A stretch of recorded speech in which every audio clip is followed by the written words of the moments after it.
It was the 4th of July. Firecrackers were popping in the distance. Flags waved from windows. Children ran through the streets with red, white, and blue balloons. Families were busy preparing food, playing music, and laughing together. But on one quiet street, at the very end of the block, an old man named Mr. Walter sat alone on his front porch. He wore his faded army jacket, the one he had kept for years. The medals on it were dull now, but still filled with stories no one knew. His eyes were tired, and his hands trembled slightly as he held a small American flag on a wooden stick. He looked out at the street, watching cars pass, people walk by, and fireworks light up the far sky. No one stopped. Children giggled and rode their bikes. But they didn't notice the old man. A couple walked past, holding ice cream, and didn't even glance at him. Mr. Walter didn't say anything. He just sat quietly in his chair, the same one he sat in every year. Every 4th of July, he waited. Waited for what? Even he wasn't sure anymore. His wife had passed away 5 years ago. His son lived in another state and hardly called. Most of his old war friends were gone. His neighbors were younger now, busy with their own lives. No one remembered the stories. No one asked about the medals. No one cared about the old soldier who had once risked his life for them. A small radio played beside him. It crackled with static, but he didn't turn it off. It played the national anthem. Mr. Walter closed his eyes. He could still hear the sound of boots on gravel, the orders shouted by commanders, the distant cry of planes above. He could still feel the mud on his skin, the weight of his rifle, and the heavy silence after a battle. He could still see the faces of men who never came home. He sighed deeply and opened his eyes. The world had changed, but he hadn't. Inside, he was still that young soldier who believed in something bigger than himself. He thought of James, his best friend. During the war, James had made him laugh during the worst days. James had shared his last piece of bread with him when they were starving. James had died in his arms, whispering one last wish: "If you make it home, remember me." And Mr. Walter had remembered. Every year, he wore his jacket. Every year, he sat on the porch and remembered James and all the others. But today, like many other years, no one remembered him. The wind blew gently, lifting the edges of the flag in his hand. He looked at the empty chair beside him, the chair that used to be for his wife, then later for his son. But now, it was just empty. A boy passed by on a skateboard. He stopped for a second and looked at Mr. Walter. The old man smiled. The boy didn't smile back. He just looked away and kept riding. Mr. Walter's smile faded. He looked down at his boots. They were clean, polished like he used to keep them in the army. Suddenly, a little girl across the street tugged her mother's hand. "Mommy," she whispered, "why is that old man sitting alone? Is he okay?" The mother glanced over. "He's fine, sweetheart. Let's go." The girl looked again, her eyes soft with curiosity, maybe even concern. Mr. Walter saw her and gave a small wave. She waved back, just a small wave, but it was enough to make his heart beat a little faster. At least someone saw him. As the sun began to set, the sky turned pink and gold. Lights turned on in houses. Music grew louder. Mr. Walter reached for a small photo in his shirt pocket. It was an old black and white picture of 4 young soldiers sitting on a tank, smiling. He was one of them. James was beside him. They looked happy, alive, full of dreams. He wiped a tear from the corner of his eye. "I kept my promise, James," he whispered. "I remembered you. I always will." Just then, a strange sound caught his attention. Drums. Not from the radio but from down the street. Mr. Walter leaned forward. He thought maybe it was just another car playing music, but the drums grew louder. Then, the sound of feet march, and he squinted his eyes and saw something he couldn't believe. A small group of children were walking down the street in a line. Some had drums, some had tiny flags. One boy carried a cardboard sign that said, "We thank you." Behind them came a few parents, clapping gently, recording videos on their phones. The little girl from earlier was in front, holding a flower dot. Mr. Walter stood up slowly, unsure what was happening. Was this for him? Was it real? The group stopped in front of his house. The girl walked up the steps and handed him the flower. "Thank you, sir," she said softly, "for fighting for us." Mr. Walter didn't speak. His throat was tight. He took the flower with shaking hands. He looked around. More neighbors were coming out. People he hadn't seen in years. Some were clapping. Some were just watching with smiles. A woman placed a small cupcake on his porch. A man saluted him. Mr. Walter sat back down slowly, holding the flower close to his chest. He looked at the empty chair beside him and whispered, "Looks like it's not empty anymore." And in that moment, under the soft lights of the street, as the drums played a slow rhythm and the parade of hearts passed by, the old soldier wasn't alone anymore. The drums echoed softly as the small group stood in front of Mr. Walter's house. He held the flower tightly in his hand, still unsure if he was dreaming. The little girl who had given it to him smiled up at him, her eyes full of innocence and kindness. "You look like someone very brave," she said softly. Mr. Walter tried to speak, but his voice was stuck in his throat. He just nodded and gently touched the medal on his chest. More neighbors came out of their homes, drawn by the sound and the quiet magic in the air. Some clapped, others took photos, but no one disturbed the moment. The small group began to move again, continuing their parade slowly down the street. Mr. Walter sat back down, still watching them, his eyes wide with emotion. His old hands rested on his lap, and the flower stayed close to his heart. The sound of the drums began to fade into the distance, but something else filled the air now. A soft buzz of whispers, footsteps, voices. Something had changed. Something had awakened. For years he had sat in the same chair, on the same porch, wearing the same jacket. For years, people had walked by, never noticing. But today, something broke through the silence. A spark, a memory, a voice from long ago echoed in his mind. When the world forgets, remember for them. That voice belonged to James. And now, sitting in the fading sunlight, Mr. Walter could almost hear James laughing again, the way he used to during the long nights in the barracks. He closed his eyes and leaned back in his chair. Suddenly, the radio beside him crackled again. It wasn't playing music anymore. It was silent, except for the soft sound of wind. Mr. Walter opened his eyes slowly and looked down at it. He reached out and turned the dial slightly. A clear voice came through. To all our veterans on this special day, we thank you for your service. You are never forgotten. You are our true heroes. Mr. Walter smiled softly. He knew that voice. It was the town's local radio host, someone he had once met at a charity event years ago. For the first time in a long time, he felt seen, heard, valued. He turned his head and looked at the porch across the street. The woman who lived there stepped outside and gave him a gentle wave. He waved back. Next door, a teenage boy was placing a small flag in his yard. A few minutes later, the boy crossed the street with a plate of cookies. My mom said to give these to you, he said shyly. Happy 4th of July, sir. Mr. Walter reached for the plate.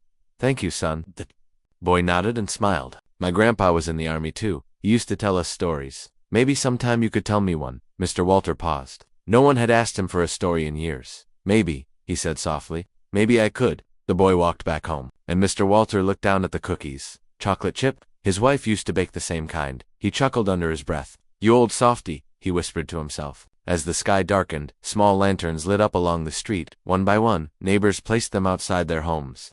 Some wrote short messages on paper and tied them to the lanterns. Mr. Walter watched closely. He could see words like freedom, thank you, bravery, hope. His eyes filled again. It felt like the town was speaking to him without using voices, speaking through kindness, through small acts that meant everything. From somewhere nearby, music began to play again. This time not from his radio but from a speaker down the street. A soft patriotic song filled the air. Children danced, and parents swayed gently, holding their little ones close.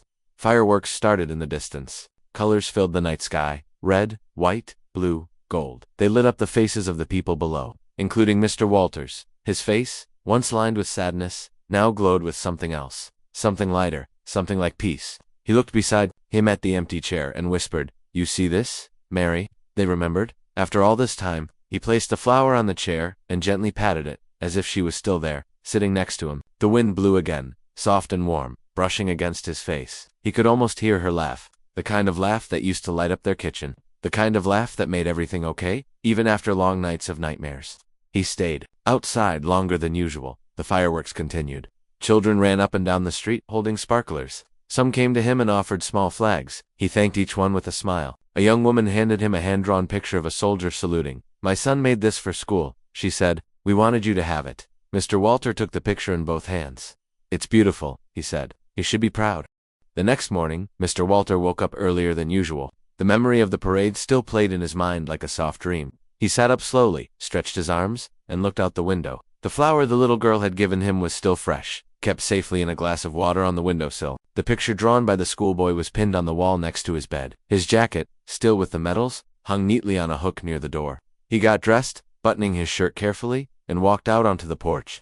The chair beside his was still there, no longer feeling empty. It now held a folded blanket and a plate left by a neighbor with a note that read, We're lucky to have you. He smiled, picked up the plate, and took a small bite of the bread. It tasted like the kind his wife used to bake. As he sipped his tea, he noticed something unusual down the street. A group of kids were setting up chairs. Some carried cardboard boxes, others had flags in their hands. Curious, Mr. Walters stood up and slowly walked toward them, using his cane to steady his steps.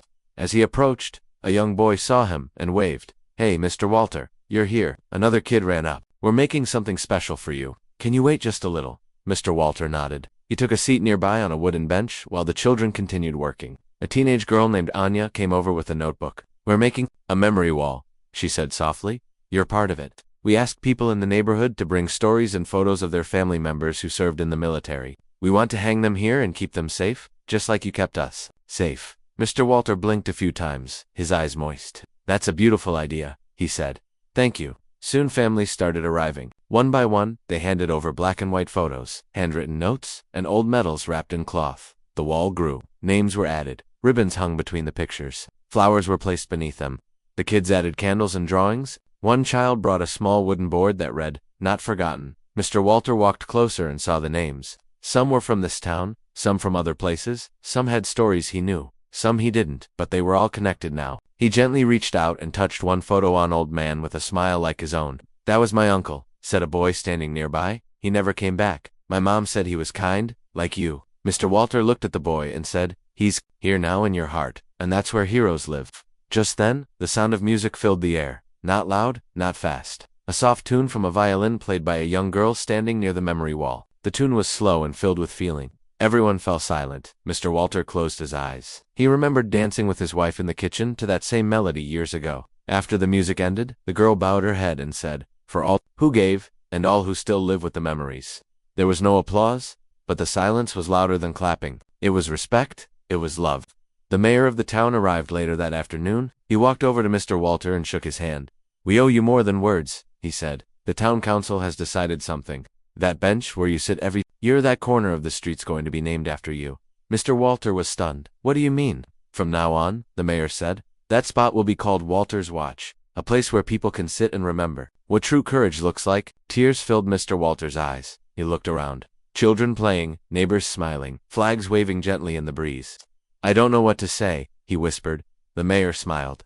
"You don't need to. You already said everything. By the life you lived." That evening, as the sun began to set, the town held a small candlelight gathering. Everyone held candles and stood around the memory wall. Mr. Walter was invited to say a few words. He stood slowly, holding a small paper in his hands, though he didn't need to read from it. "When I was young," he began, "I wore this jacket for my country. I wore it with pride, with fear, with love. I lost friends. I saw pain, but I also saw the strength of the human heart. For years, I thought people forgot. I thought the world moved on. But yesterday, you reminded me that kindness still lives here. You made me feel young again, not in my body but in my soul." The crowd was quiet. Some sniffled softly. He continued, "This jacket holds many stories. But today, I know it holds more than just mine, and now holds all of yours too. Thank you for giving me a second 4th of July, a day I'll never forget." As he finished, the candles were raised high. A soft cheer spread through the air, not wild, but gentle and full of feeling. The parade from the day before had been small, but the love that followed it had grown into something big, something lasting.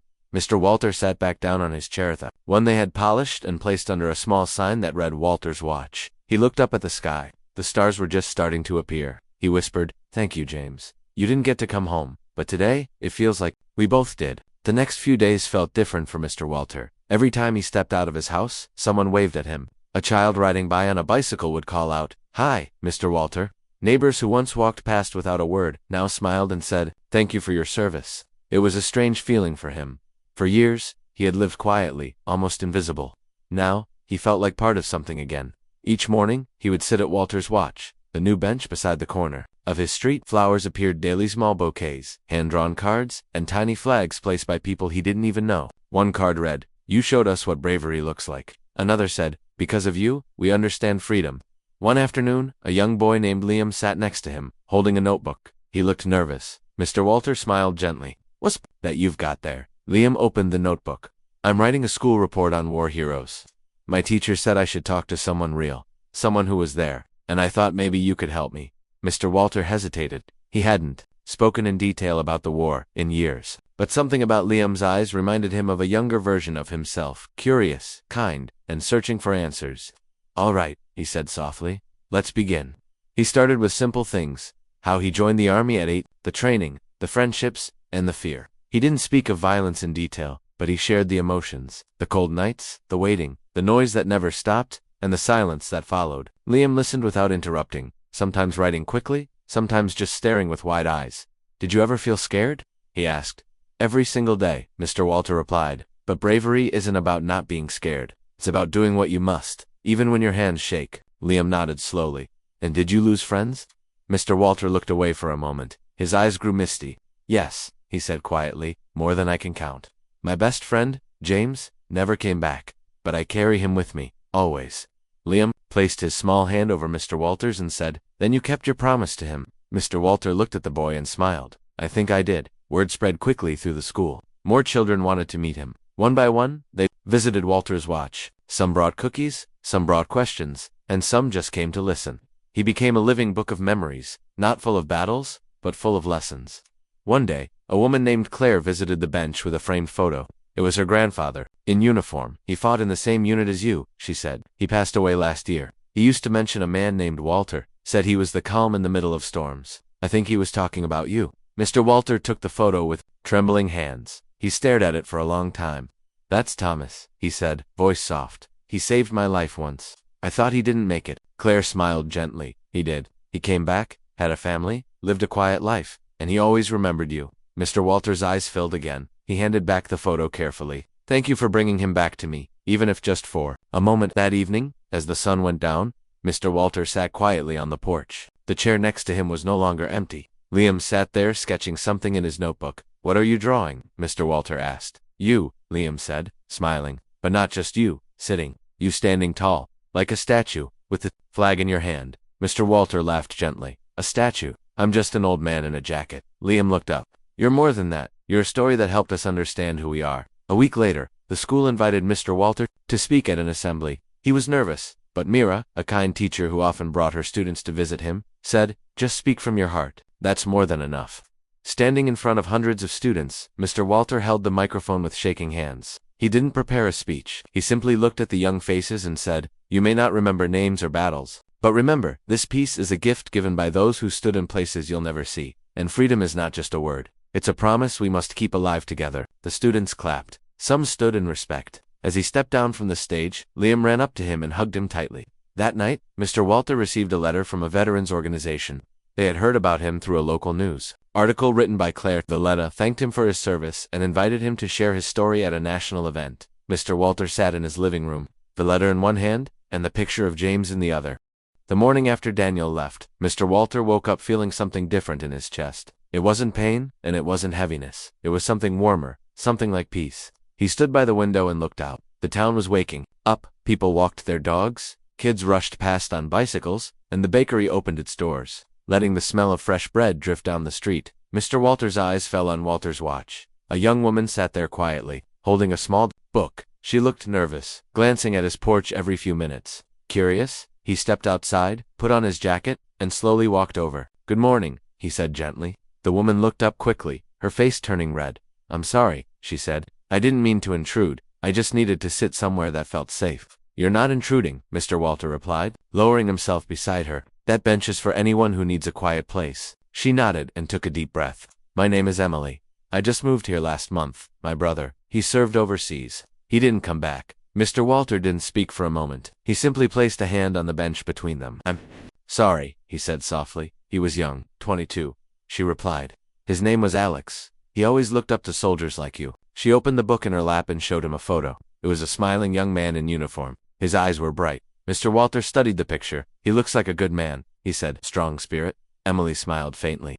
"He was, but after we lost him, I felt like I couldn't breathe anymore. Like the world kept moving and forgot him." "That feeling," Mr. Walter said slowly, "I know it well." She turned toward him. "How did you keep going?" He looked at the sidewalk, watching a leaf roll by in the breeze. "For a long time, I didn't. I just sat, waited, hoped the world would remember. And then one day, it did. Not with trumpets or big speeches, just small hearts doing kind things." Emily's eyes filled with tears. "I've been looking for something like that. Somewhere I can let the memories live." "Then you found it," he said. "Right here." She reached into her bag and pulled out a folded note. "I wrote something for him, but I never had a place to leave it."